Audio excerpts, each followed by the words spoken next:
Good morning. It has been a while, and this is probably the 5th video that I have video journal that I'm starting with the knowledge that I may or may not share this, but I hope to. Since ending the Shakespeare productions, I think I've done about 4 of these where I'm like, you know what? I'm just gonna say this all for myself. Like, not like, for my capital S self. And just see whether or not I want to post it later, and then not felt like posting anything. And that's fine, you know? Yeah, it's fine for now. Maybe in the future I might look back and be like, oh, I could use some of this information and do one of those like, what is it? Not like a time lapse, but kind of a time lapse. You know, growth videos. I don't know, because like, honest to God, I still have zero idea how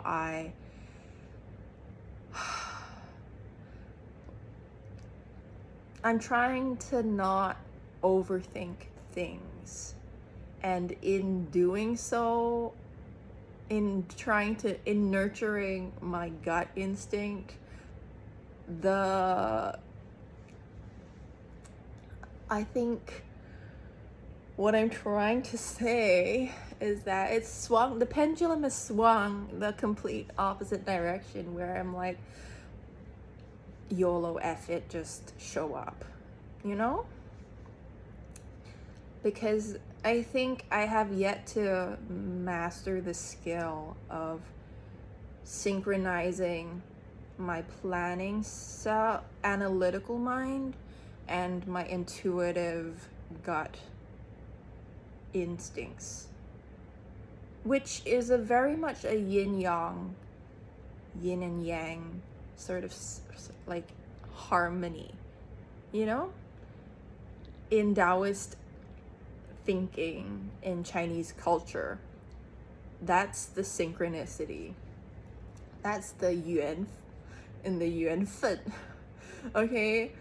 And honestly, it bothers me so much, because every time I want to talk about yuan fen with Western born English speakers, I struggle to find the right word. Synchronicity and alignment are insufficient, because those are very much, it lacks the Ren Mai aspect of it. It lacks the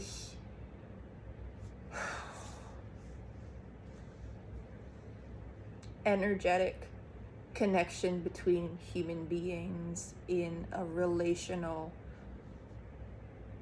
heart-centered, and also like physical. Like, the thing about a lot of Chinese approach, like Chinese words to do with spirituality, is very rooted in ground and like, that's why like money to Chinese people and wealth are not just, they're not intellectual concepts. They are born from the earth and fire and metal, you know? I'm thinking of like the 5 elements in Taoist thinking and TCM, you know, they all sort of, the generative cycle of that. It does, like, the elements are all connected, okay? It comes from the metal element. And the fact that we have this as an element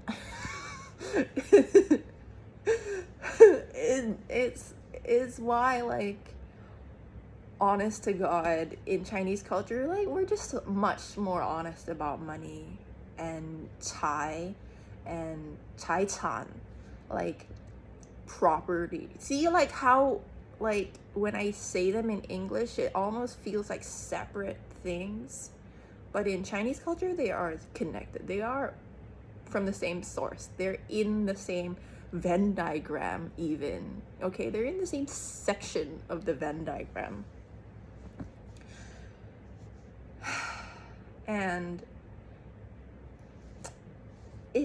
it's bothering me because there's a lot of times, you know, like I really believe in this flow, like 缘分. I genuinely believe in like this flow of energy that aligns me to meet the people I'm meeting and to work with people I'm working with. And you know, and oftentimes, like, and I think in China, like coming back to my roots and grounding myself in my culture has really shown me like how we talk about boundaries and aligned timing, and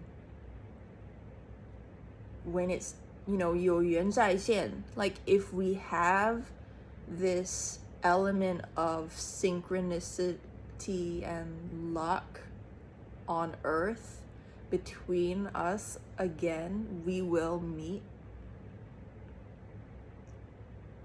It's so hard to not be able to express that in my first language, which is wild. Like, it's wild that English is my first language, kind of. I mean, at this point, I've grown up hearing a lot of Mandarin and dialect, like Guangdonghua, like Cantonese, a little bit of Hokkien, but more Cantonese, which is, well, it is what it is. It's fascinating because by right, traditionally, you know, you take on the father's dialect side, but 3/4 of my grandparents are Cantonese, so we kind of ended up leaning more to Cantonese. Even my dad speaks Cantonese to my mom, you know. Even though, and so, and yeah, so like, and every time I hear Taiwanese people speak Hokkien, I'm like, oh yeah, that's technically my dad's dialect, but I only know some swear words and some songs, and that Royston Tan movie that my dad brought me to watch. That was really good. That's why did I go there? I don't know. Honestly, we're going with the flow today. We're going with the flow, and my intention is to share this on YouTube. So hi. Yes, it has been a while, and I'm feeling very apprehensive because I think the fact that I've sat down and recorded 4 of these video journals and not shared them, it really does say a lot to, like, well, yeah, the tenderness and the vulnerability that I feel in this moment around my artistry, you know? Yeah, because I mean, I've grown a lot in the Shakespeare productions, and for me personally, I did feel like from a technical skills perspective, it wasn't really like growth, like learning the new skill. It was very much like refining, like 真金不怕, what's the word? Like tempering gold with fire, you know? Finding the gold within myself and tempering it so it becomes pure gold, so that only the pure gold remains. That is kind of how I felt in terms of my skill set in Shakespeare.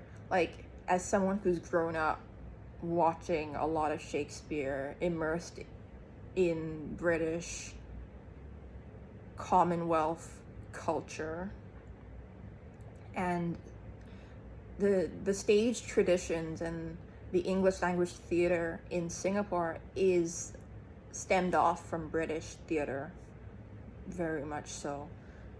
The way it operates is very British. Well, that being said, that was when I was growing up there. And in 2026, I hope I hope things have evolved, and it's probably been more influenced by American thinking these days because of the like well I because not like the current generation. I don't know how to explain it, but I don't know how to find the words to explain it. I think because I'm thinking in terms of the practitioners and the current wave of teachers, and there is a lot of Australian, which is still very British. Let's not, they are distinct, and yet because there are similar roots, it's kind of like the forest, you know? I know. Stay with me there. Okay, it's like the seeds have sort of dispersed from the tree, and they might have flown halfway across the forest, but the seeds still come from the same tree. You know? Anyway, so the DNA is adapted to its new environment, etc., etc. And I'm not talking about people, I'm talking about mindsets and social systems. And of course, in Singapore, it's very different because Singapore was predominantly built by non-white Commonwealth citizens. A lot of them Chinese, and yeah, still. So there is yeah. Anyway, what am I trying to say? What I'm trying to say is, like, I grew up like in a lot of British styled theater traditions in Singapore, and then that's kind of how I had this exposure to Shakespeare. You know, we weren't just learning it in school. You know, I didn't just read it in literature classes. I was watching it. We were, you know, doing scenes from there in in drama society at school, you know, in amateur theater.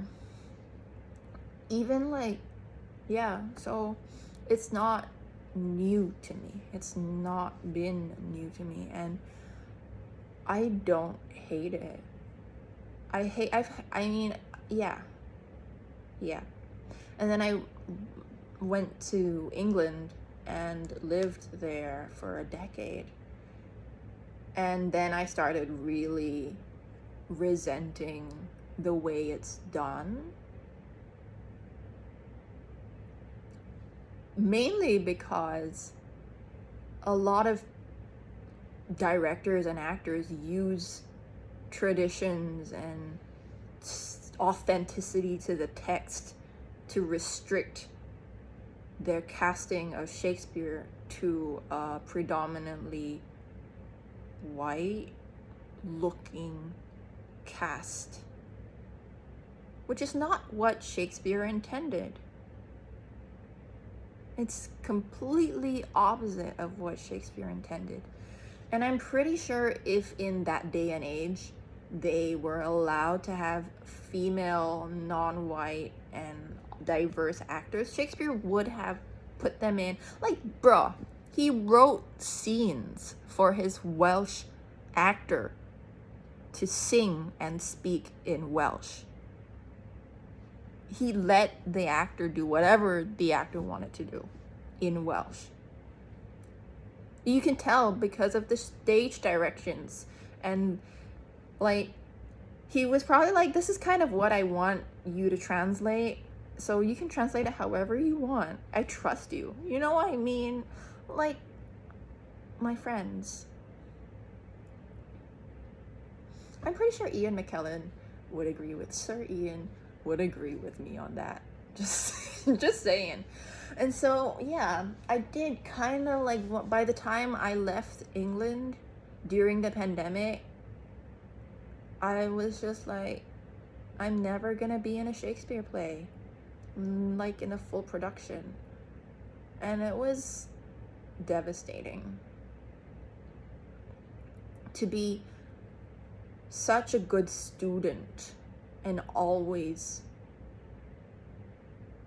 a student and never a practitioner, always an amateur, not by choice.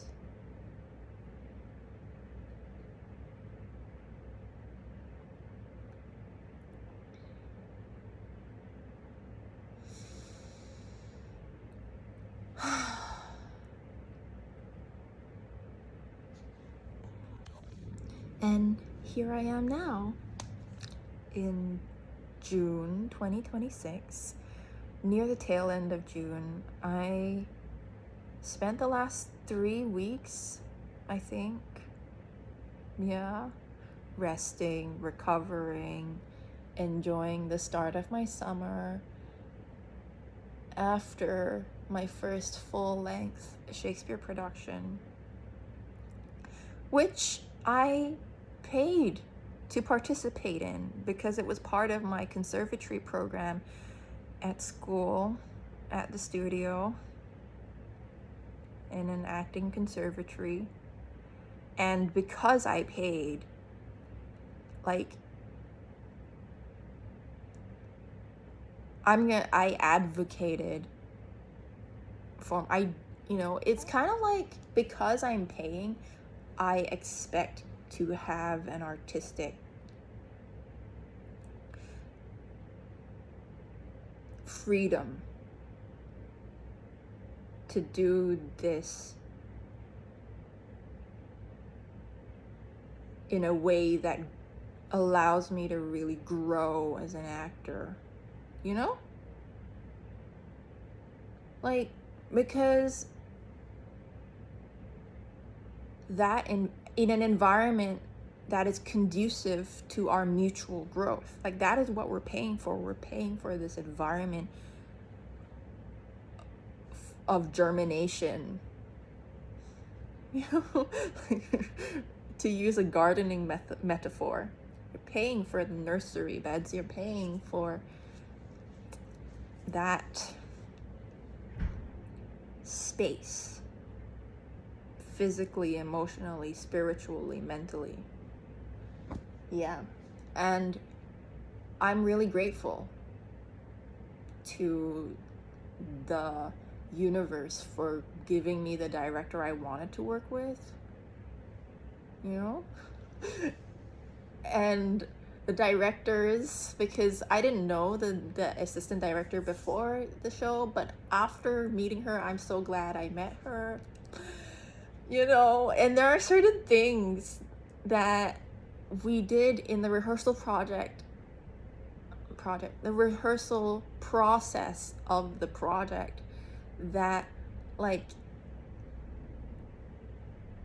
I never saw Shakespeare so clearly in this way, because of the fact that, like, of the way she expressed certain concepts in Shakespeare, which I think were very eye-opening, because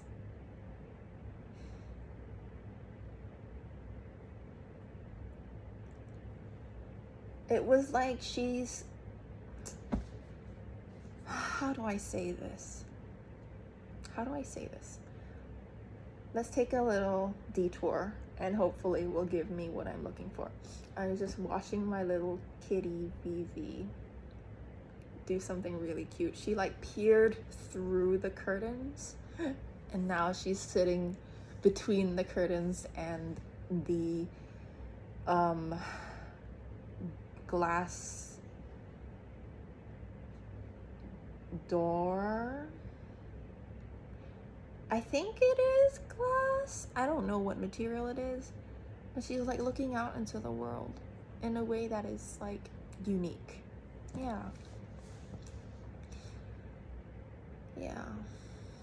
And it's not just race that, I'm just gonna name the elephant in the room. It really is that, like, perceptiveness. You know, oftentimes when you are raised with that awareness or socialized into having that awareness, it allows you to see things different. Like you've lifted the veil. That's what I was looking for. Yeah. Like there are certain things where, like, yes, like my favorite Shakespeare teacher was the first female Shakespeare teacher that I met coming to the US, where she like really opened my mind in this very like nurturing and gentle way, like challenged me to look at the text again and see how Shakespeare loves women. Because I went into those classes thinking like I don't relate to a lot of these experiences of femininity. Like I don't relate to Viola Cesario. I don't. And you would think that I should, given that I love Mulan. But those are two very different people. Okay. Viola Cesario chose to stay male dressing, male appearing, to remain close to a man that she was falling in love with, even though yes, at first she did do it for survival ish, but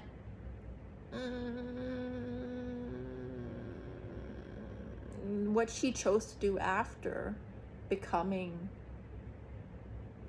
you know, I don't relate. I just don't. I don't. It kind of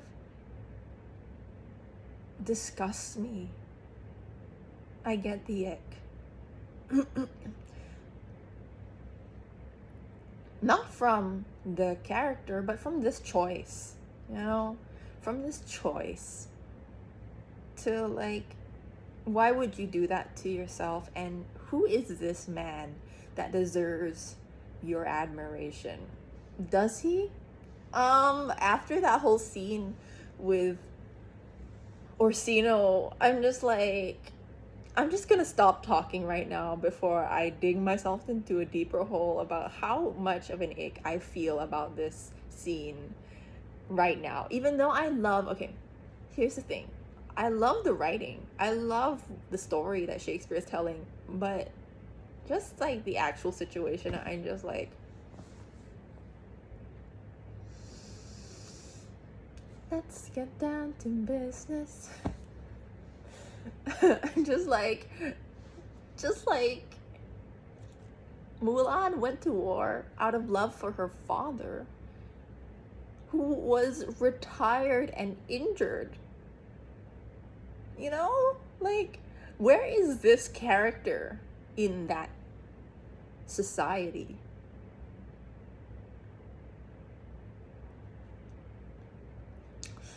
That being said, like, Cymbeline is another character where, you know, I actually like Imogen.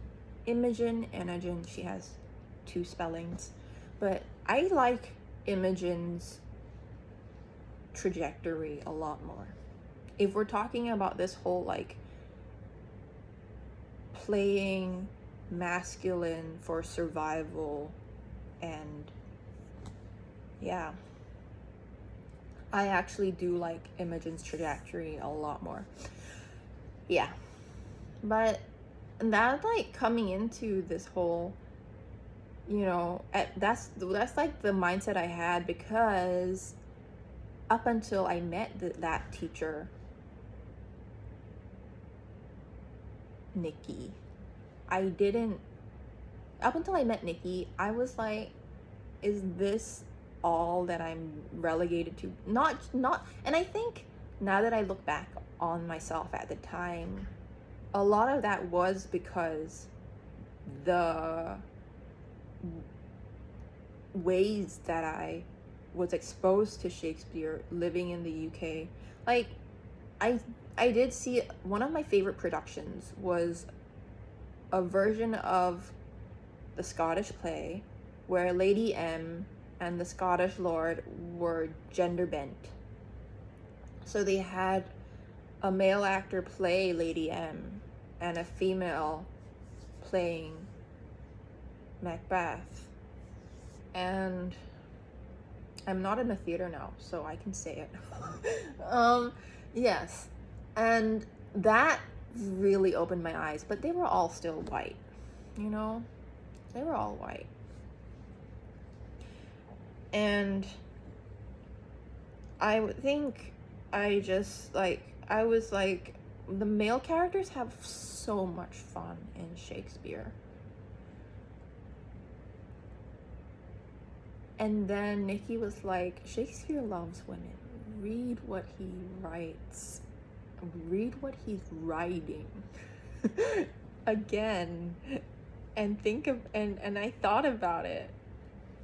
And I was like, these are full human imaginary beings. They're full human characters, you know? And they're archetypes. It's not giving it's not giving woman written by a man. It's actually giving human being written by a human being who happen to be male and female, you know? Female human being written by a male human being. Out of empathy and love.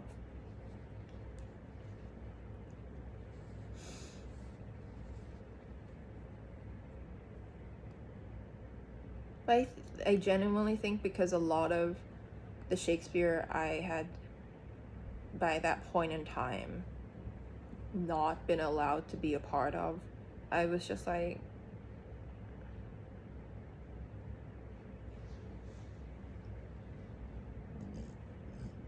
excuse me, I was like that, yeah. C'est la vie, right?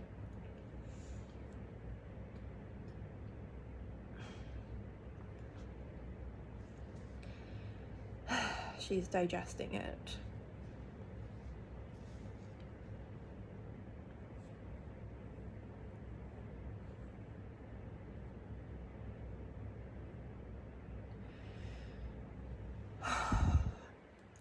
I think I was jaded.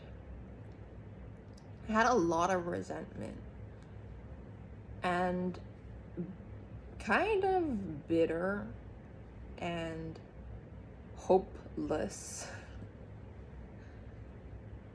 Yeah.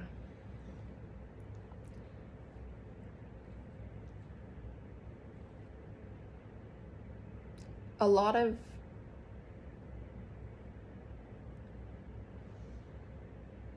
I don't know in 2026 if it would be different, but my experiences up till 2023, which was kind of like a year after I left England.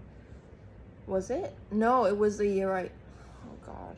When was, yeah, no, it was the year I left England. Up until then, was it? No, it wasn't the year when was the pandemic? God, it's been a while, and I have morning brain. I've had a coffee, but my brain is still like on sleep mode.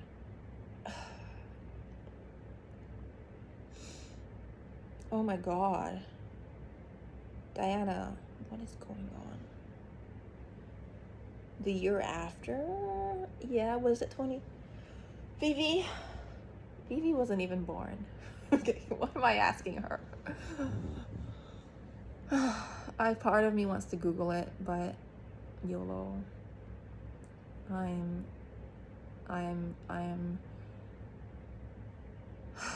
so tired, of course.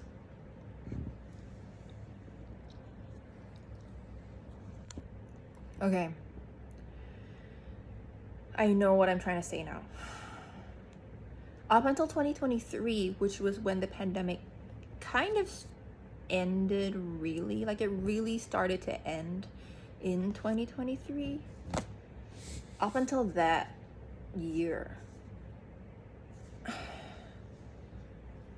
I was like, a lot of the reason why I didn't end up getting to play Shakespeare was because I was not white in an environment where everyone else was white, and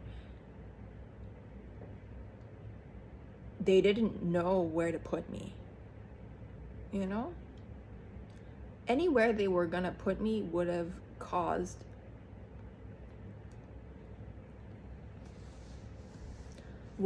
brought attention to this. Now that I think about it, you know, I never thought of myself as someone who has that, you know. Sometimes, yeah, like people have, not a lot of people, but a number of people have told me that I have a presence, and that my presence is felt as when I walk into a room, sometimes even before. And I'm like, okay, I'm like, thank you for letting me know, as it's something I would not have known if nobody told me. And I think now that I look back on that time, pre-pandemic England, where I was for like 10 years, and I was acting for the first, well, no, I was acting, even if there were times when I wasn't formally acting, but I was still creating characters, I was still writing stories, I was still telling stories, and I was doing a lot of homework, you know, preparation work, I would say, to become more of the actor I want to be.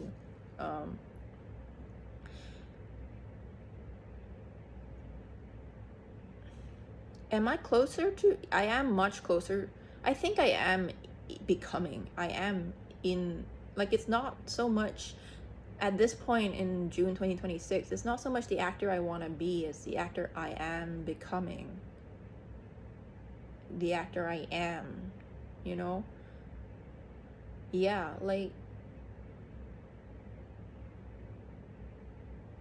someone asked me at the end of our performances, so you want to be an actor? And I said, before I could catch myself saying it, I was like, I already, what did I say? I said, I consider myself an actor, I'm just unpaid. You know?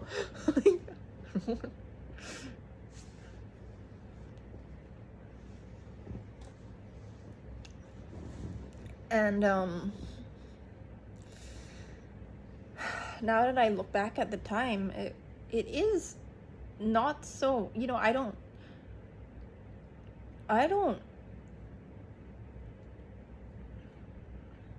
blame people for being racist. I don't look at them, and I don't look at them and think they were so racist. I think they were willfully ignorant and afraid. You know?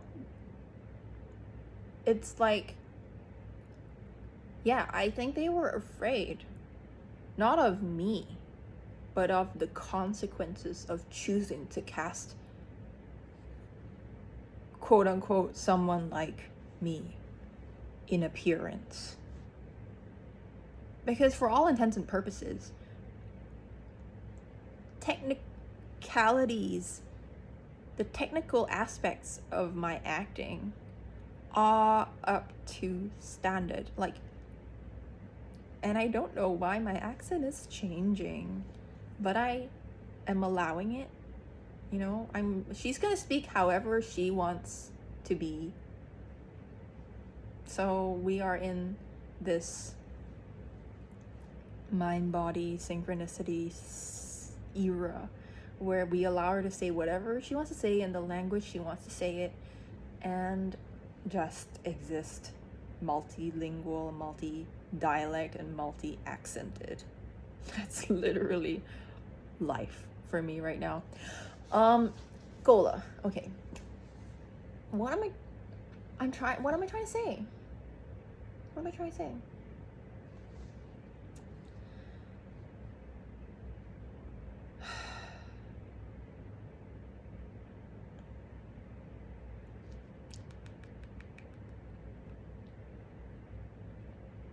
I look back at that time and I really think about, like, yeah, if they had if I was, we're gonna do an exercise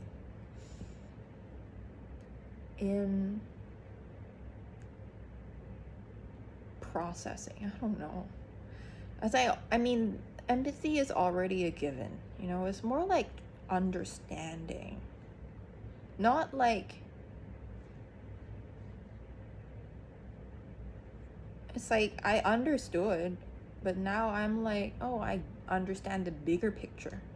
Yeah, in seeing the bigger picture, it's more like, if I, like, in that position, right, of like, oh, you know, I have a cast member who is not white and already sticks out like a sore thumb, where would I place her that, like, where people will talk about the show and not about the consequences of this person who looks so different and has historically whatever, is like, she's obviously Chinese. Where am I gonna put her? And no matter where I put her, people will talk. If I put her as a servant, as an assistant to the gardener, people will talk. If I put her in the lead position, people will talk. If I put her in the best friend, people will be like, oh, what does this mean? You know, for all Asian people, or Oriental people, or East Asian, or whatever, you know? And a lot of the people that I was meeting in England didn't have the courage to be like, I don't care. We're gonna put her wherever I feel like putting her.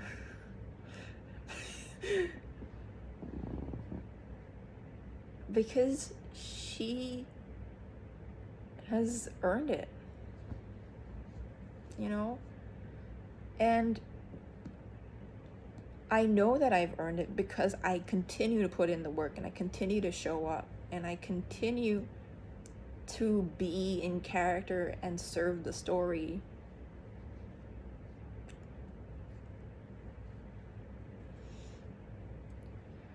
And acting, and I mean, Judi Dench said it well when she said, I can't find the interview where she talked about it, but a lot of her career, she did say, is built through relationships and luck. You know, she was lucky to have met the people she met and work with them. And you work with one person, you go on to work with another person, and your relationships get you through the business. And she was honest and not wrong. She was true in saying that it is about your luck, which is another way of saying 缘分, right? She had the 缘分 to meet the people she was meant to meet and work on the projects that she was meant to work on and grow in the way she grew. That is 缘分. Luck and relationships and synchronicity. Did I just make a full circle moment? Oh God. Okay. So, what did I learn, right? You know, yeah, like when I came back into Shakespeare in America, since we are already on that journey, let's just keep going on this journey, and then we'll circle back again into the productions, right? So coming back into Shakespeare after coming to America, the first teacher I met here gave me Brutus in the scene with Brutus and Cassius. And because I didn't ask, I don't like to pry, I think that's a very Chinese thing, like traditional Chinese thing, where I'm like, you can volunteer that information to me, but I'm not gonna pry, If it comes up organically, it comes up. That being said, there are Chinese people who are very, very direct and will ask you to your face, what are you? That audacity is also very Chinese. But I think in my strand of Chinese culture, with the reserved, the ginger sort of vibes, it's kind of like, if it comes up organically, or if I find out, I'll find out. But I'm not gonna push you. So I don't know what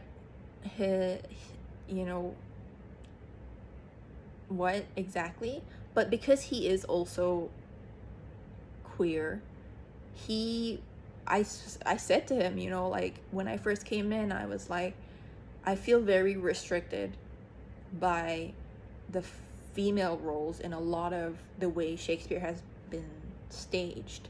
I didn't say it to him in these words, but now I look back, that is what I was feeling. It's because of the way it's been staged historically after Shakespeare's death.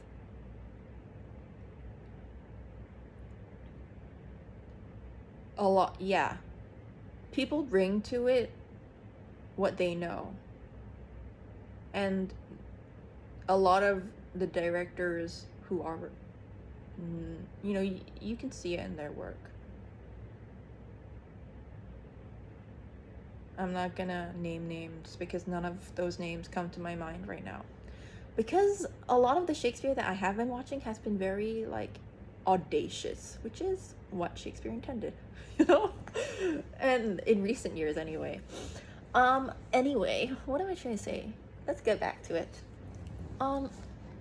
So I was like, I don't want to play a female character. I want to play a male character, and I don't, yeah. I think I went in with a Macbeth monologue. Tomorrow and tomorrow creeps in this petty pace, from day to day, until the end of all, until the last syllable of recorded time. I have not looked at this monologue in a while, so I don't know.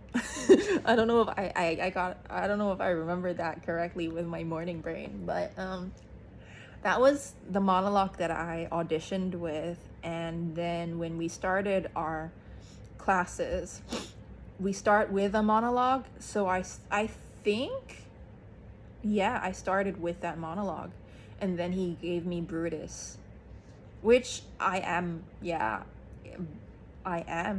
Brutus type in that universe, like, in a way. I don't know if I necessarily would have made the same choices. However, in that scene, yeah, I definitely was more Brutus-y. And I can see the foundations for Westmoreland in Brutus, in the, like, military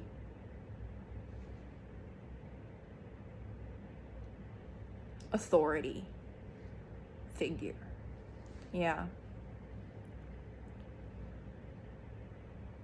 At least in Henry IV. Yeah. Okay.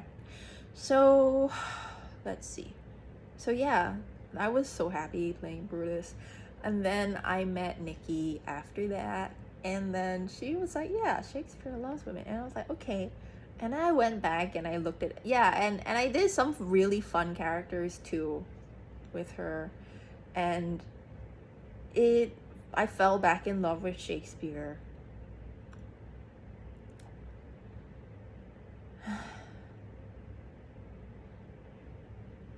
In particular, I fell in love with Shakespeare's version.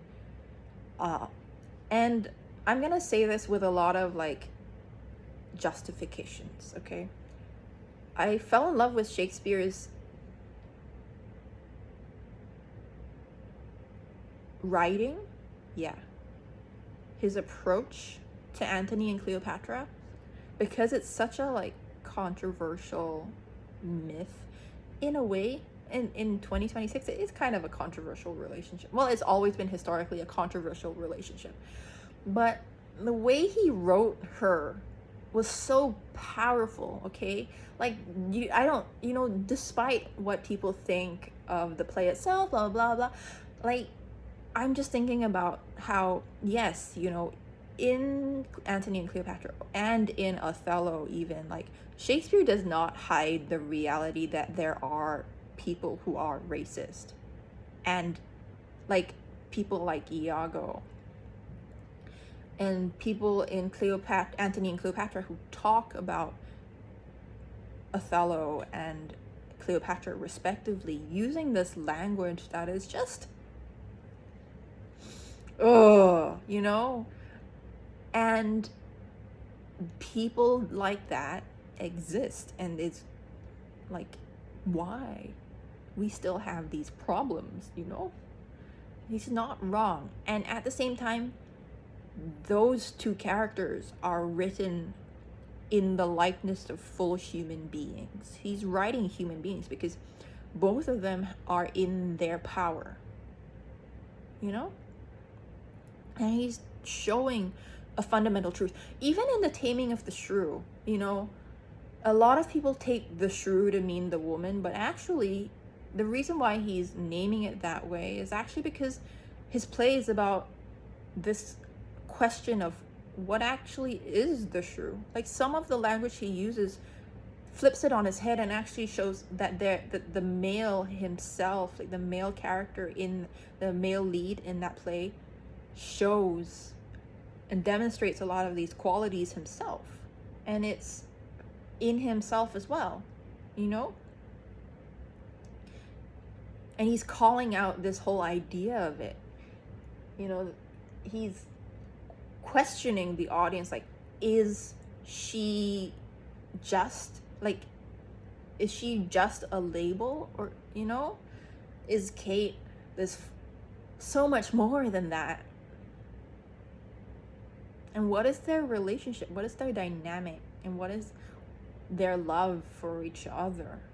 And capturing that demisexuality before we even had these words for it, I think that is the reason why he's considered a classic writer. Like, his writings are considered classical texts because there are concepts in there that stand the test of time and continue to ask the right questions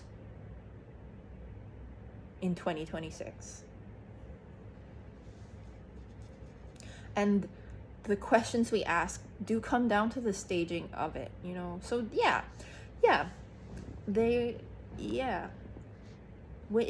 so reading the writing and seeing the production itself, like, they're two different things. And at the same time, I think as actors, we have that ability, that agency, and the autonomy to do something about it, to ask the right questions in our performances, in our shows, in our creations of the embodied versions of these characters. And so, when we finally, I guess 2 years later, almost 3 years after I came to Shakespeare in this new direction, I do feel that like what has really changed for me is my confidence and my audacity. And these are very tangible, like human qualities that I don't think I would have learned anywhere else in any other sort of iteration of reality, you know?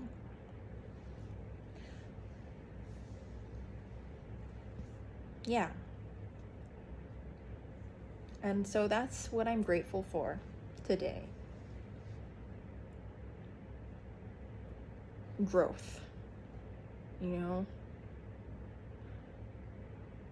For me, it was an exercise in confidence.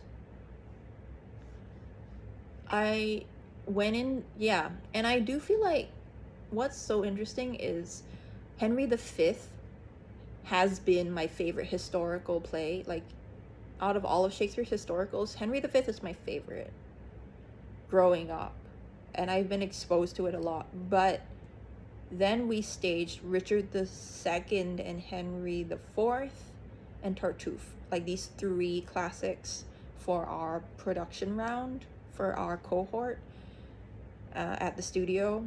And I looked at all 3 of the plays and I was like, I want to be in Henry. Okay, I want to work with this director, you know? And I didn't really say a lot because I didn't know. I kind of like was like, well, I don't know what I'm gonna get. And knowing that I am a token Singaporean Chinese in a predominantly white environment, like,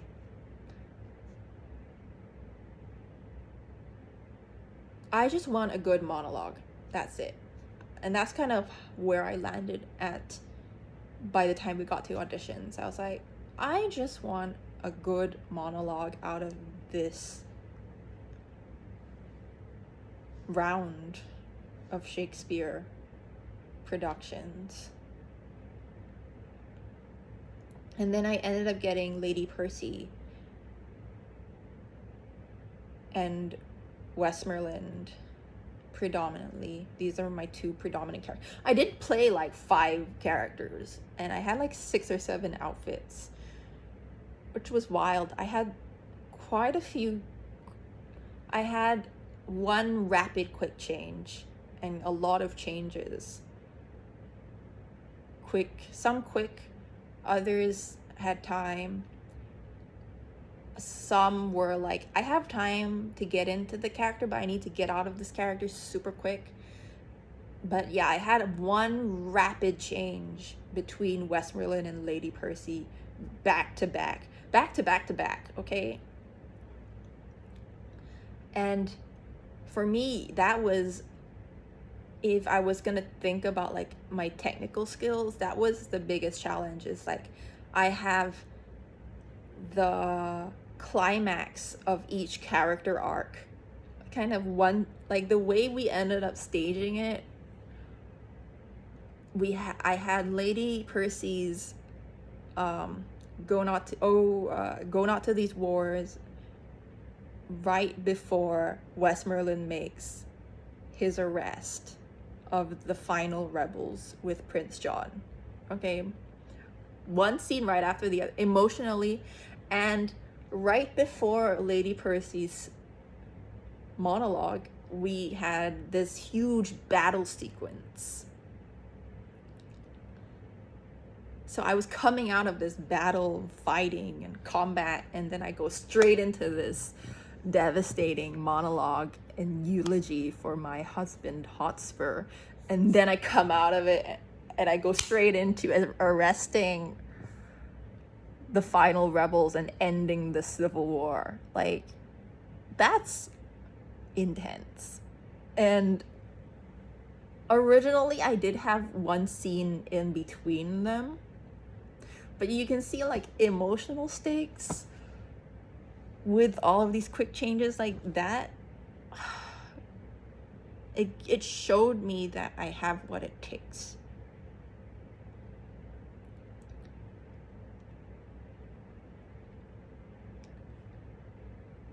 Because I didn't know that I did.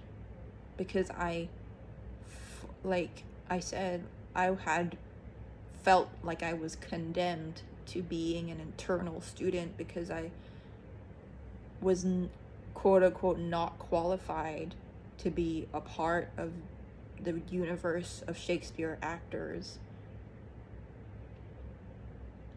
like Laurence Olivier, like the Judi Denches. You know, I felt like up until that point, I didn't know that I was allowed. Yeah, the fact that I used the word allowed is wild. I didn't know I was allowed to be a part of this universe that my ancestors were brought into the moment the East India Company and the British chose to come and, for lack of a kinder word, invite us into their culture and their language and indoctrinate us with their teachings. You know?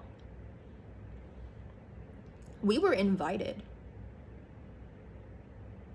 Even if the invitation was not polite or kind and really rather violent, it was still, for lack of a kinder word, an invitation to be a part of this culture and part of this language and to grow with it. And now I have the audacity and the confidence to say, yeah, I was invited. I was invited to join the English culture and language. It's my first language. That's why my English is so good. I love my first language. What are you talking about? And just because I love my first language does not mean I hate my own. It's a yes and. Like, bilingual people exist, and I'm kind of on the verge of being polylingual.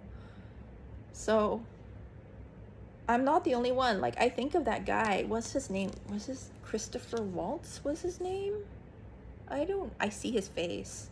I see the scenes he did in Inglourious Basterds.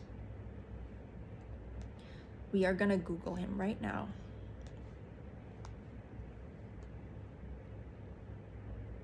Christoph Waltz. Bro, this guy speaks like 4 or 5 languages. And he's Austrian German. Okay.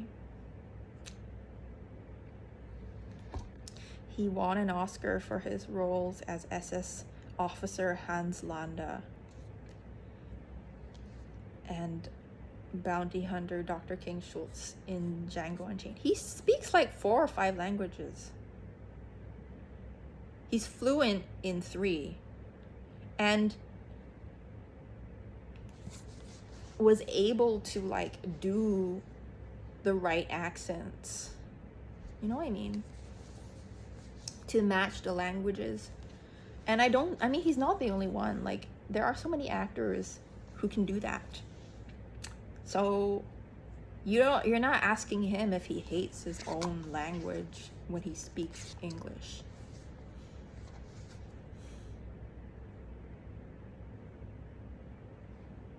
So why would you ask me that if you are thinking that? Which I know most people who watch this are not. You're probably not thinking that, but I'm just gonna name it because we all know that there are people who think that. And I've thought of those people. That's how much I think.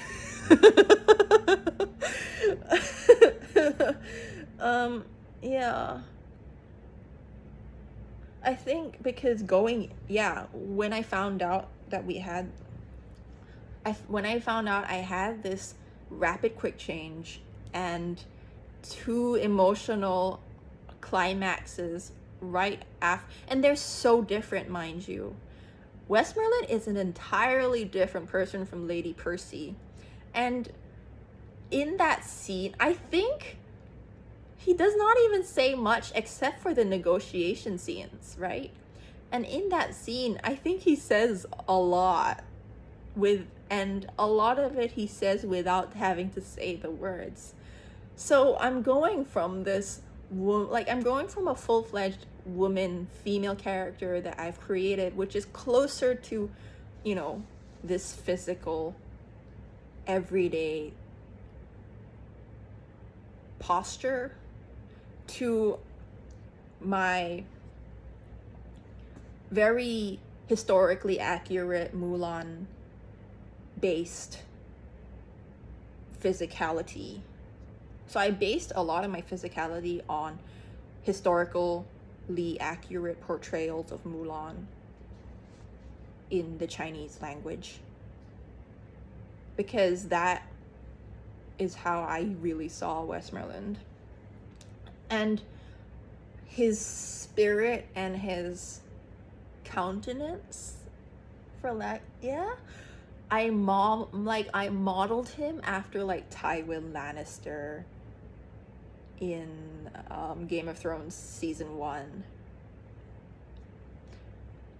Just the way he carries himself, the lawful evil. Lawful evil. I love it. I love what I fell in love with my characters. But he has to make this arrest that ends the civil war for Henry, as Henry's brother-in-law. And to be a person who is talked about more than he talks, like the number of times that people say the Earl of Westmoreland is going somewhere or coming somewhere, or on his way, I see the Earl of Westmoreland. I think people do that more than Westmoreland necessarily opens his mouth, which is fascinating to me.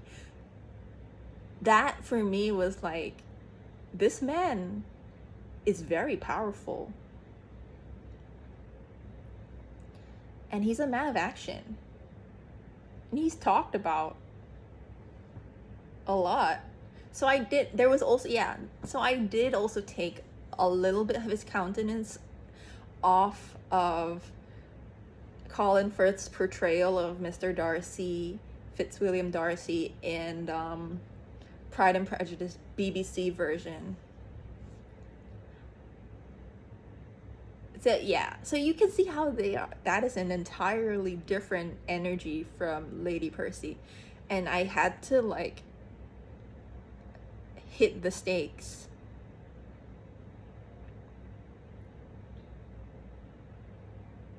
Of the arrest.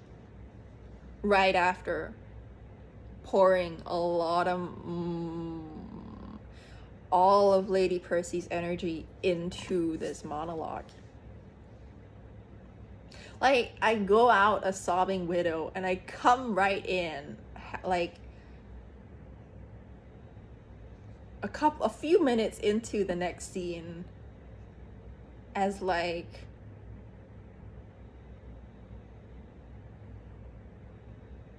panther, energetically. It was crazy, and it was an emotional roller coaster, and I loved it, and it showed me that I was capable and ready in ways that I did not know I was. And not to toot my own horn or anything, but I think because of the very qian shu nature. 怎么说? It's not it's not just reserved, but it's humility. There's a lot of staying humble in Chinese culture, especially the Junzi sort of mentality, which is very much what my dad who's very Taoist, practices like very like 君子, you know, like stay humble, keep yourself humble, always like keeping yourself in check, keeping and unknowingly keeping others in check too, because you're always keeping yourself in check. It's like I didn't know that I could do that, and now I've done it. I'm like, I didn't have this confidence that I have now, and I'm really grateful to my directors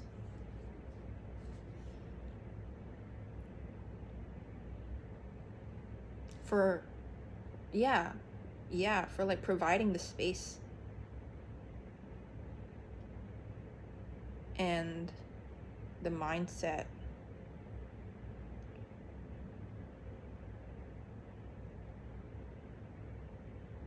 Celia and Karani. Yes, I just felt like I should name them. I still don't know exactly how I am gonna be doing these things, you know. Always feel like, yeah. But honestly, just like, I was just so glad when I was like, oh, I'm gonna be working with them, you know.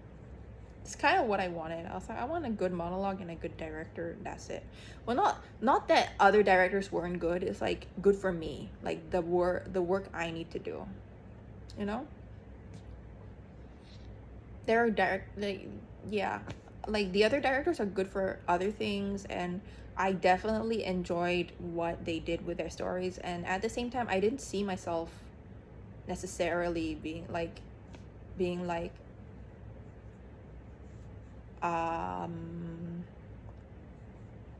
wanting to give up what I had for something else, you know? Yeah.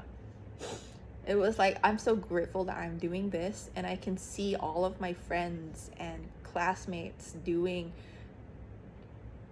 cool things in what they, you know, ended up having, and where they were placed, and what they did with what they had. Like, yeah.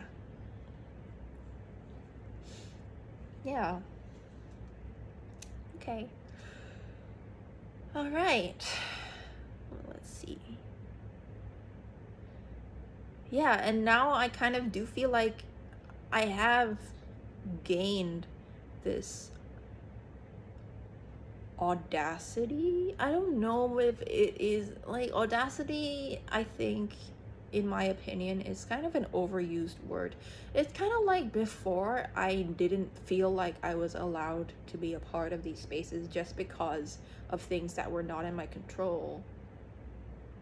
And then now I'm like, yeah, but I did do that. I am allowed. And this is the bare minimum.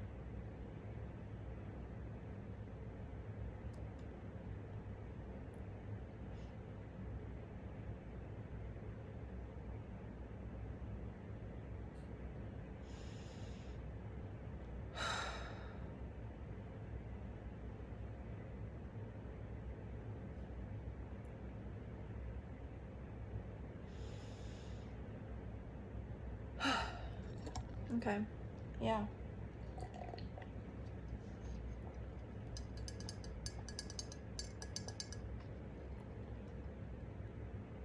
Sorry, Vivi. Did I wake you?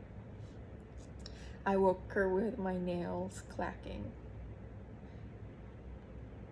Little Vivi's having a little nap.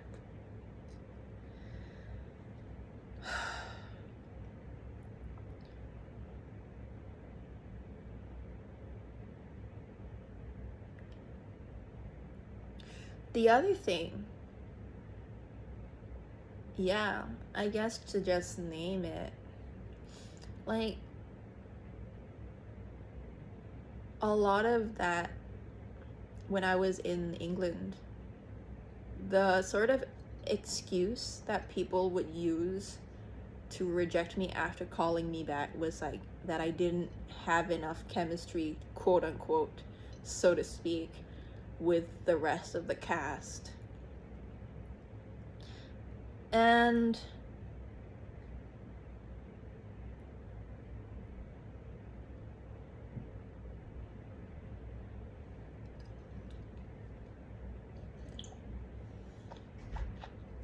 mind you, no, chemistry is built, and it's a two-way thing. Yeah. And that being said, like,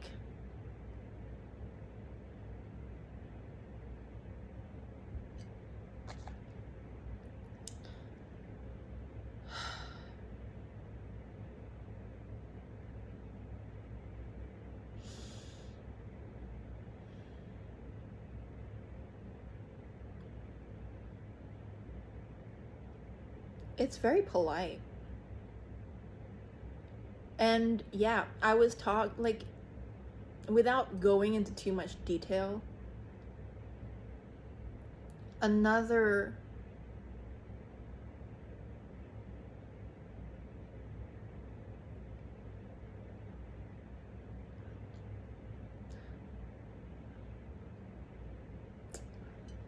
am I allowed to say this? I mean, I guess it is related to me. It's my choice, right? Yeah. Yeah. Oh my gosh. Let me think. Okay. Yeah, no, I should be allowed. This is okay. Okay. So I was getting feedback. And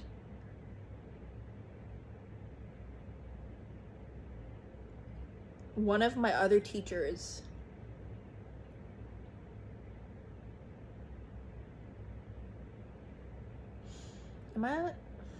okay, I don't know how much I'm gonna say or allowed to say.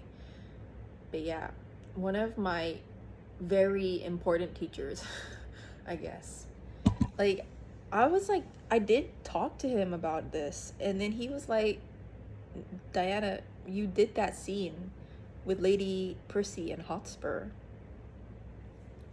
in the first act. And there was a lot of chemistry there. A lot of it. He didn't say it in that way. But my takeaway was, he did say that there was chemistry there. There was a lot of chemistry between Lady Percy and Hotspur. And I should be proud of that, you know? I'm paraphrasing a lot. But yeah. And after he said that, I was like woken up from this slumber, you know? What is that verse from Isaiah?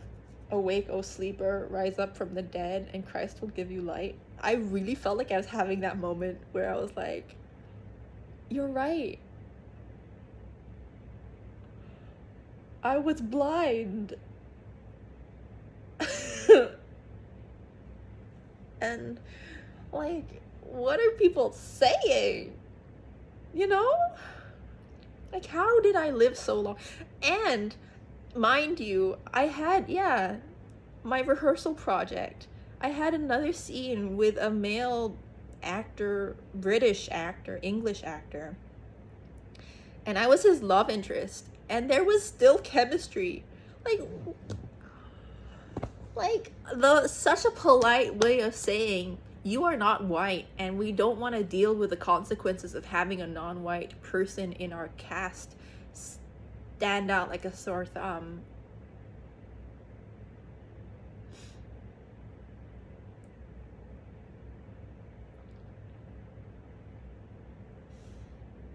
And I think that is why, like, circling back to this whole concept of yuanfen, like,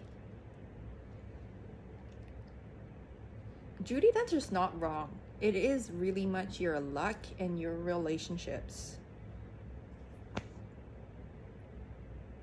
Yeah. And coming back, I think to really wrap this all up, it is like the relationship with the self, like capital S, healthy healthy ego. Like ego that's not like walked all over, nor is it hyperfixated self-image of grandeur. Like just like balanced, you know? Yeah, I had a lot of compassion, I think, and sadness after finding out that historically, after Shakespeare's death, people who staged Henry IV would cut the two ladies, Lady Percy and Lady Mortimer, from their productions. Because Shakespeare wrote them for a reason. He thought they were necessary. And Lady Percy does not appear off like much, but the 2 times she does appear in our version, because we did an adapted version where another actor called Dakin Matthews merged the 2 parts so that we could have an easier way of staging them. But he keeps these scenes with Lady Percy and Lady Mortimer because there is no other time in the play where PTSD is addressed the same way that Lady Percy addresses it the first time. Oh my good Lord, why are you thus alone? In thy faint slumbers, I by thee have watched and heard thee murmur tales of iron wars. Yeah.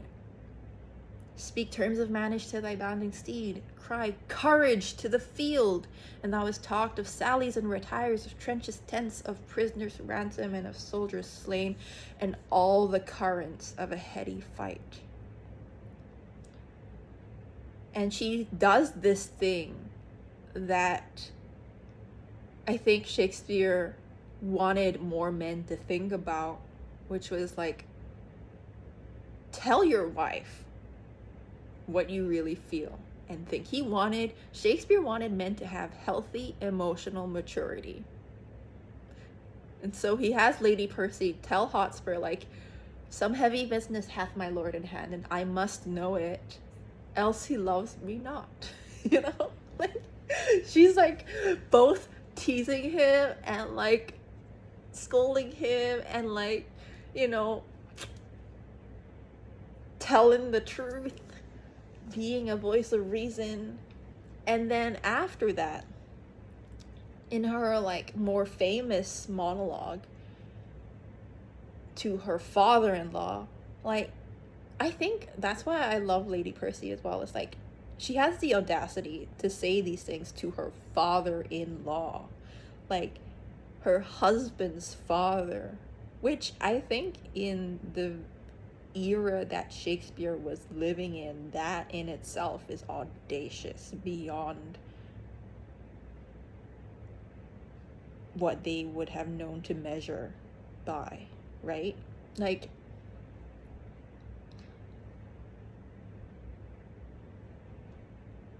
beyond Thatcher. like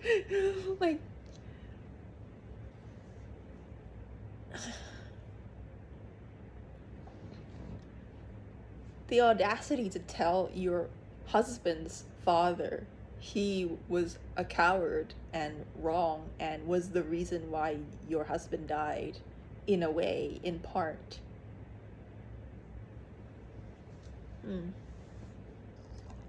Something to chew on.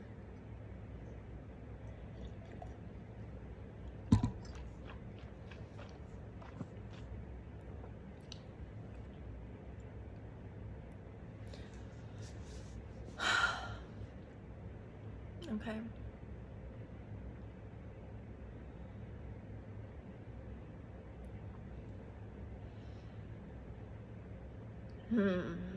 I don't know if there is anything else that I want to wrap up this little video journal of my experience in my first full-length Shakespeare production. We did 2 plays in one, which was insane. Like, to have this as my first production.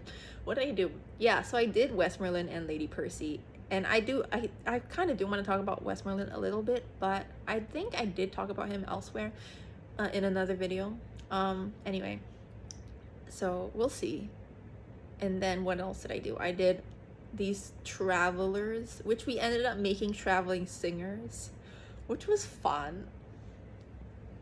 It was so much fun because I just had fun with that character. You know, Westmoreland is so serious, guys, and Lady Percy is like talking about sad things, and I had to find the lightness in that. So it was quite fun to do like the singers. I did a sheriff, which I don't know. I worked really hard to make him different for Westmoreland, like from Westmoreland. So I don't know if, I hope that came across. I gave them not just a different cadence in walking, but in speaking as well. So, and in carrying themselves, like the sheriff moves differently from Westmoreland. So, I don't know. And then I also did, but I had to keep that authority, you know, in the sheriff without going full clown mode. The other one I did was Bull Calf. And I think that one, I had a lot of fun in that as well. I did my own impression of the most macho, masculine, hyper masculine, occasional podcast listening gym bro. And it was funny for me. I hope it was actually funny, but I had fun. Yeah. In the full play, Wolkalf has lines, but there wasn't really a need for him to speak in this version. And also, like, Westmoreland's arrest scene is so much longer in the original part 2. Yeah. I think this is my new favorite, you know, because one of the things I love about Henry V is that whole, like, what is the cost of this crown?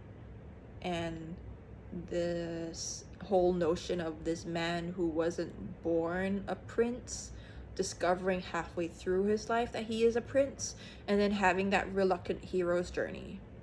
Where even, like, talking to Westmoreland, like, even Westmoreland has doubts, you know, about, like, their success in this, in the battle, and then he goes into his St. Crispin's Day speech, like, and then he even, the whole, like that whole speech, like, once more unto the breach, dear friends, once more, like, that was one of my favorite monologues and, you know, the scene where he has, he disguises himself again.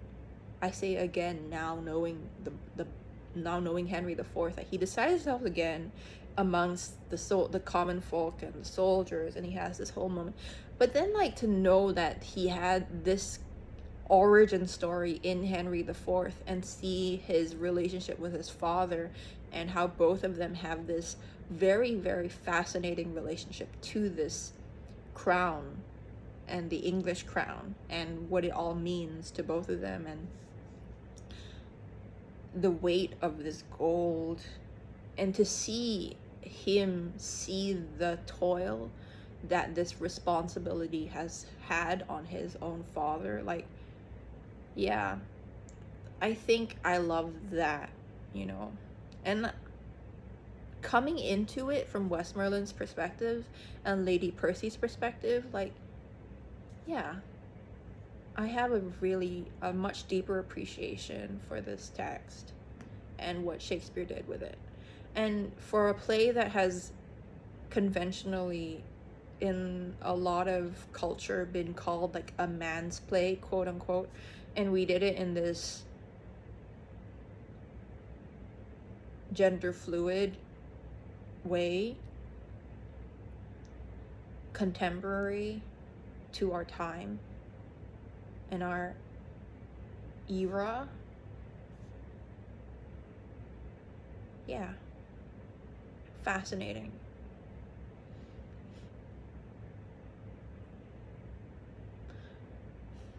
Okay. There's a lot more thoughts going on now, but I don't know if I want to say them right now, so I'm not.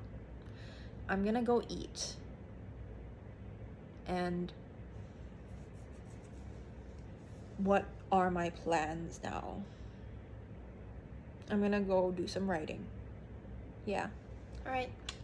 Bye.